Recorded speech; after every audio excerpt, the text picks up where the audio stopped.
Shalom, shalom, soyez bénis dans la paix et dans l'amour du Seigneur, votre serviteur, le prophète Ézéchiel Conan, leader du ministère des Oliviers en action pour Christ. Alléluia. Nous continuons notre enseignement sur les résumés des différents livres de la Bible et nous sommes en train d'étudier les livres du Nouveau Testament. Alléluia. Et aujourd'hui, nous abordons le livre de 1 et 2 Corinthiens. Alléluia. 1 et 2 Corinthiens. Alléluia.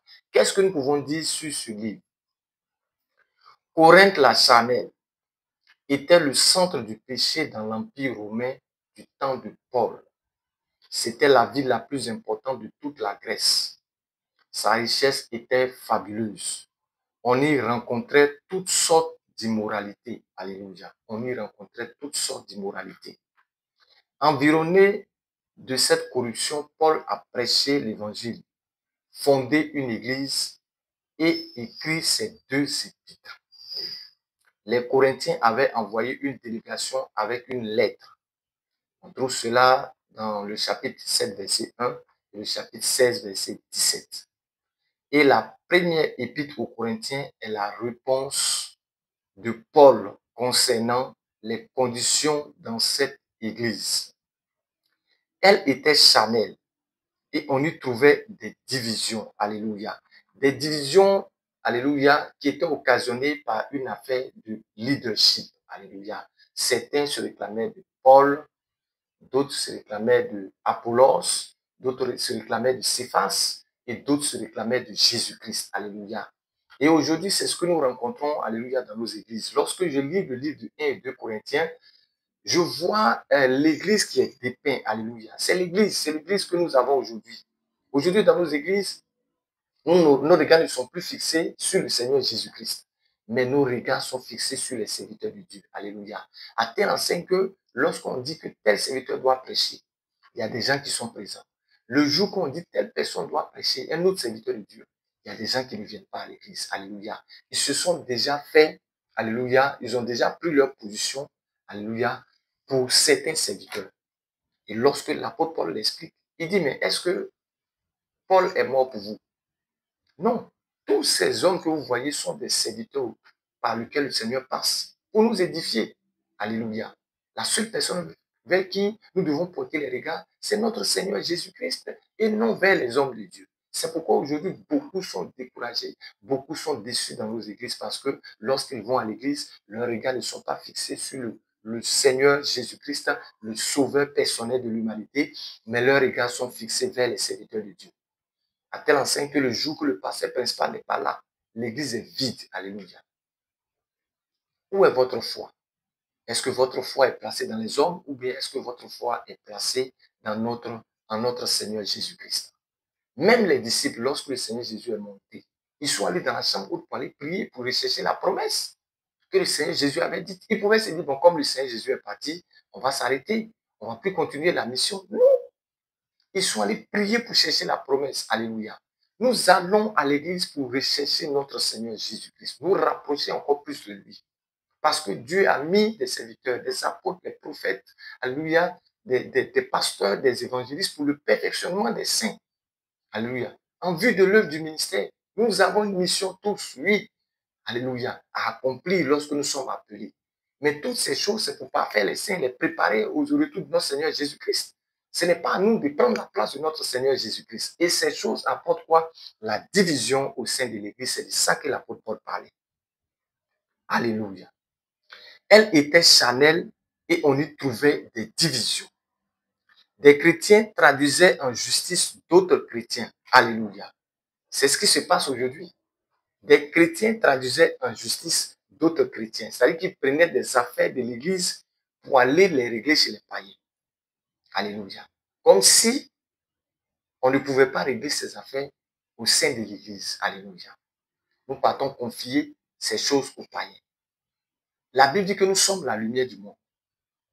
Nous sommes le sel de la terre. Si le sel perd sa saveur, avec quoi on va rendre au sel sa saveur? C'est la même chose. Nous sommes le sel de la terre. Est-ce à nous d'aller envoyer nos affaires devant les tribunaux des païens? C'est de ça que l'apôtre Paul parlait ici. Alléluia. Il dit des chrétiens traduisaient en justice d'autres chrétiens. L'attitude à la table de communion était déplorable. Alléluia. Lorsque les gens venaient pour la communion, mais ce n'était pas possible. Alléluia. Certains venaient avec de ces mets. Alléluia. Et les autres qui n'avaient pas les moyens, les autres qui ne pouvaient pas aussi s'offrir ce que les autres, ceux qui avaient les moyens s'offraient. Alléluia. Eux aussi, ils étaient frustrés. Et ça créait le désordre dans l'église. Alléluia. Et aujourd'hui même, remarquez très bien, lorsque nous allons même dans nos agapés et qu'on demande à chacun d'apporter un repas, quand tout le monde apporte son repas, alléluia, remarquez comment la distribution est faite. Alléluia. Tout ça, ça crée des divisions dans l'église. Alléluia. Alléluia. Pour une affaire de nourriture, l'église peut se diviser. Il dit, les femmes manquaient de pudeur dans la façon dont elles se vêtaient, dont elles s'habillaient. Alléluia. Si aujourd'hui, en tant que pasteur, tu dis peut-être dans ton église que les gens doivent s'habiller de telle manière, les gens vont commencer à te condamner. Alléluia. Mais l'apôtre Paul ici a parlé de cela. Les femmes s'habillaient mal lorsqu'elles venaient à l'église. L'église, c'est la maison de Dieu. L'église, ce n'est pas un bar. L'église n'est pas un match. Alléluia. L'église, c'est la maison de Dieu. Nous devons avoir du respect pour la maison de Dieu. C'est pourquoi lorsque nous venons, alléluia, surtout les femmes, alléluia, habillez-vous décemment. La Bible dit de s'habiller décemment. La Bible a été claire, alléluia. Et donc, les femmes, alléluia, dans leur manière de se vêtir, elles ne s'habillaient pas, alléluia, pour plaire au Seigneur.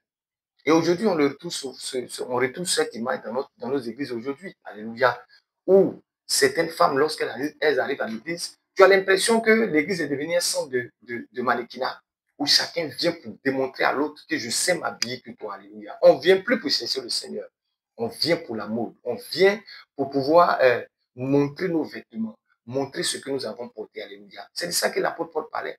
Bien s'habiller n'est pas mauvais. Mais ce que le Seigneur recherche, c'est que nos cœurs aussi soient habillés. C'est que nos vies aussi soient habillées. Alléluia. Que nous ne soyons pas habillés de l'extérieur et l'intérieur n'est pas bon. Alléluia. Nous devons nous parer, comme l'apôtre Paul l'a dit, alléluia, de beaux vêtements. Mais ces vêtements, alléluia, c'est des attitudes, c'est des comportements que nous devons envoyer à l'église qui sont de bons comportements. Alléluia. Nous n'allons pas à l'église pour une question de rivalité. Alléluia. Nous n'allons pas à l'église pour une question de rivalité. Alléluia. À tel enseigne que ceux qui n'ont pas de vêtements, lorsqu'ils arrivent à l'église, ils se sentent lésés. Ils sentent qu'ils n'ont pas leur place là. Alléluia. Nous allons parce que nous aimons le Seigneur Jésus. Bien s'habiller pour aller à l'église, ce n'est pas quelque chose qui est mauvais. Mais quand derrière ces idées, nous le faisons pour aller peut-être nous montrer ou bien pour aller démontrer aux autres qu'ils ne sont rien. Alléluia. C'est cela que, alléluia, l'apôtre Paul condamne. Alléluia. Donc, je reste dans ma pensée. Alléluia. Bien s'habiller, c'est une bonne chose. Mais que ce que nous faisons ne touche pas la foi de quelqu'un. Alléluia. N'amène pas quelqu'un à rétrograder. Alléluia. Et c'est ce qui s'est passé dans l'église. Les membres de l'église se disputaient au sujet du mariage et des dons spirituels. Oh, moi, j'ai plus l'onction que toi. Moi, je vois. Et c'est ce qui se passe aujourd'hui dans nos églises. Alléluia. Chacun veut démontrer que c'est lui qui entend que les autres. Chacun veut démontrer que c'est lui qui voit que tout le monde. Alléluia. Chacun veut démontrer que c'est lui qui prêche que tout le monde. Lui, il veut démontrer qu'il a plus l'onction que tout le monde. Et cela, ça crée le désordre. Alléluia. Qui nous a donné les dons? Personne n'est né avec un don. C'est le Seigneur qui nous a donné des dons. C'est quelque chose qu'on nous a donné. Alléluia. Donc, nous ne devons pas nous vanter, nous devons rendre grâce à Dieu parce qu'il nous donne ces dons. À quoi servent ces dons? Ces dons servent à l'édification du corps de Christ. Alléluia.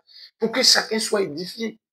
Lorsque tu as un don de prophétie, que tu prophétises dans l'église, les gens sont édifiés. Les gens sont éclairés. Ils voient Dieu se manifester. Mais aujourd'hui, est-ce que c'est le cas? Alléluia. Aujourd'hui, est-ce que c'est le cas? Alléluia. Le mariage ne sauve pas. Le mariage ne peut pas sauver quelqu'un. Alléluia. C'est la foi en Jésus-Christ qui nous sauve. Le mariage ne peut pas sauver quelqu'un. Donc, ce n'est pas des débats sur lesquels on va venir faire dans l'église. Alléluia. Soyons sages, car les temps sont mauvais. Alléluia. Dans le chapitre 15, Paul a donné de nombreuses preuves de la résurrection de notre Seigneur Jésus-Christ. Alléluia. Lorsque l'apôtre Paul finit de dépeindre tout ça, alléluia, qu'est-ce qu'il fait? Il faut qu'il ramène les cœurs, il faut qu'il ramène les gens vers le Seigneur Jésus-Christ. Parce que c'est notre mission, alléluia, en tant que pasteur, en tant que serviteur de Dieu. Même lorsque le Seigneur Jésus parlait du Saint-Esprit, il dit lorsque le Saint-Esprit viendra, il prendra de ce qui est en moi et il va vous l'annoncer, il va vous l'enseigner. Alléluia.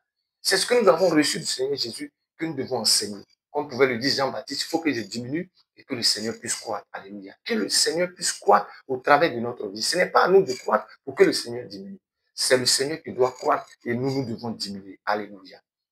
Alléluia. Voici ainsi résumé le livre de 1 Corinthiens. Alléluia. Nous abordons le deuxième livre de Corinthiens. Alléluia. Dans lequel certains se sont levés pour combattre et attaquer l'apostolat de notre Seigneur Jésus-Christ. Alléluia.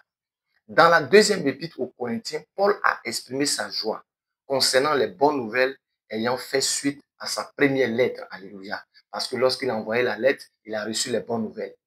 Il défend aussi son apostolat. Dans cette lettre, plus que dans toute autre, il donne plus de renseignements sur son histoire personnelle. L'épître commence et se termine par des paroles de consolation. Alléluia. Donc, dans le deuxième épître aux Corinthiens, alléluia, l'apôtre Paul défend son apostolat, défend son ministère. J'ai l'habitude de dire, ce n'est pas un homme qui t'a appelé, c'est Dieu qui t'a appelé. Alléluia. Donc, pendant que des gens veulent mettre en doute ton ministère, alléluia, il faut que tu te défendes. Alléluia. Tu dois défendre ton ministère. Alléluia. Personne ne doit te dire, alléluia, concernant ton ministère, qu'est-ce que, alléluia, tu as appelé à faire. Non, non, non, non. Le ministère que Dieu t'a appelé, tu dois le défendre. Alléluia. C'est ton droit. Alléluia. Tu dois le défendre. Alléluia. Et c'est ce que l'apôtre Paul a fait. Quand tu sens que des gens sont en train d'aller dans une voie contraire au ministère que Dieu t'a donné, tu dois te défendre. Alléluia. Tu dois défendre ton ministère. Que personne ne mette en doute ton ministère. Alléluia. Parce que ce n'est pas un homme qui t'a appelé. L'apôtre Paul dit, nous ne sommes pas de ceux qui se sont recommandés eux-mêmes, mais nous avons été recommandés par Dieu. Aussi longtemps que tu as été recommandé par Dieu, n'aie pas peur. Alléluia. N'aie pas peur. Même si tu n'es pas dans un réseau, n'aie pas peur. Même si tu es seul, n'aie pas peur. Alléluia. Parce que l'appel est unique. Dieu appelle chacun. Élie était devant les prophètes de Baal. Élie était seul. Mais Dieu a accompli de grandes choses au travers de la vie d'Élie. Ce n'est pas quand on suit la foule ou la masse que réellement Dieu est avec nous. Alléluia. Dans ton parcours avec le Seigneur, aie la foi dans le Seigneur. Ton ministère finira par briller. Ton ministère finira par fleurir. Au nom puissant de Jésus-Christ. Alléluia. Bien-aimé, sois béni. Et que la paix du Seigneur demeure sur ta vie. Alléluia. Que la faveur du Seigneur t'accompagne. Et que l'amour du Seigneur continue de se manifester dans ta vie. Que tu puisses grandir dans la foi et dans la connaissance de notre Seigneur Jésus-Christ. Attache-toi à la parole de Dieu et médite-la jour et nuit. Alléluia. Et tu verras Dieu transformer ta vie au nom de Jésus-Christ. Si tu as aimé cet enseignement, alléluia, partage-le avec d'autres personnes. Si tu n'étais pas encore abonné à ma chaîne, abonne-toi à ma chaîne, alléluia, parce que nous ne faisons pas que donner les résumés des différents livres de la Bible, mais nous prions aussi avec toi, alléluia, nous apportons des enseignements, des prédications, alléluia. Que Dieu te bénisse et que sa faveur demeure sur ta vie, alléluia. Pour toute préoccupation, tu peux m'écrire en inbox, m'envoyer un message et nous nous ferons le plaisir de te répondre, alléluia, de répondre à tes attentes. Que Dieu te bénisse et que sa paix demeure sur ta vie au nom de notre Seigneur et Sauveur Jésus-Christ. Shalom, shalom sur toi.